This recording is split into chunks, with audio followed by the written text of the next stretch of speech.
तुम जानते नहीं हो अंजलि, शहर के बीचों बीच मकान है अपना, और ऐसी प्रॉपर्टी मिलना बड़ी बात है। और बस थोड़ा पुराना ही तो हुआ है, यहाँ हर सुख सुविधा है, लेकिन अगर तुम चाहो तो मैं जंगल के बीचों बीच नया मकान बना देता हूँ। अरे आपको क्या फर्क पड़ता है? फर्क तो हमें पड़ता है ना, जो सारा दिन इस छोटे से मकान और तंग गलियों में दम घोट घोट कर जीते हैं। और क्या फायदा ऐसी सुख सुविधा का जहाँ हमारा दम घुटता हो। अपनी पत्नी के कहने पर रणजीत प्रॉपर्टी डीलर से बात करता है, जो उन्हें नदी के उस पार एक प्लॉट दिखाता है। अरे ये नाज पीटा डीलर कहाँ ले आया हमें? अब क्या नदी में चप्पू चलाकर उसोर जाएंगे हम? अरे ऐसी लोकेशन ज्यादा समय तक खाली नहीं रहती, होटल वाले जल्दी से लपक लेते हैं। अरे इतनी खुली जगह पर सांस लेने में भी कितना अच्छा लगेगा आपको, रिश्तेदारों में खूब नाम हो जाएगा आपका।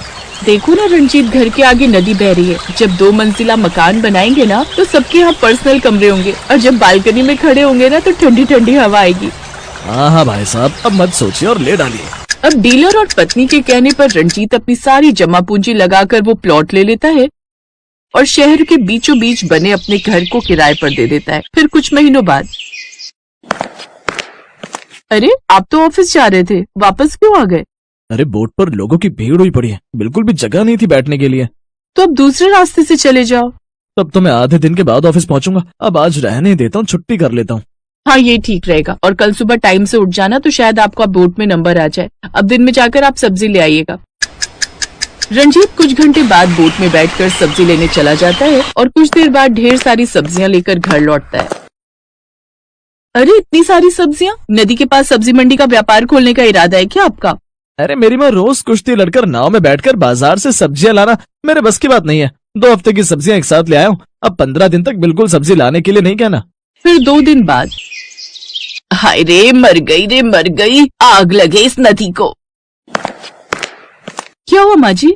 अरे क्या हुआ क्या, घर में बैठे बैठे बोर हो रही थी, इसलिए घर से टहलने निकली थी तो पूरी गली में नदी का पानी भरा हुआ था। हाय लगता है मेरी हड्डी चटक गई, हाय रे मर गई। अरे जल्दी से डॉक्टर को बुला, मुझसे ये दर्द बर्दाश्त नहीं हो रहा। लेकिन माँ जी यहाँ कौन सा डॉक्टर आएगा, इसके लिए तो हमें नदी पार करके जाना होगा। ऐसी जगह लाकर बसाया है तुम कमबख्त होने की यहाँ कोई डॉक्टर नहीं मिल रहा। आप अंदर चलिए, मैं आपकी मालिश करके गर्म पट्टी बांध देती हूँ। रहने दे, कोई जरूरत नहीं है। ये सब जो भी हुआ है ना, सब तेरे कारण ही हुआ है। ना तो तू उस घर में सीलन की बदबू की शिकायत करती, ना तू घर छोटा है की रट लगाए रखती। माँ जी अब सारा इल्जाम मुझे अकेली पर ही क्यों डाल देती हैं? ये घर लेने का अकेला फैसला मेरा तो नहीं था ना। देख तू अब मेरा दिमाग खराब मत कर और मेरे बेटे को फोन कर, अब वही ले जाएगा मुझे। रणजीत जल्दी से घर आकर अपनी माँ को जैसे तैसे डॉक्टर के पास लेकर जाता है। ऐसे ही कुछ दिन बीतते हैं। अब बरसात का मौसम शुरू हो जाता है और नदी का पानी अब और भी बढ़ जाता है।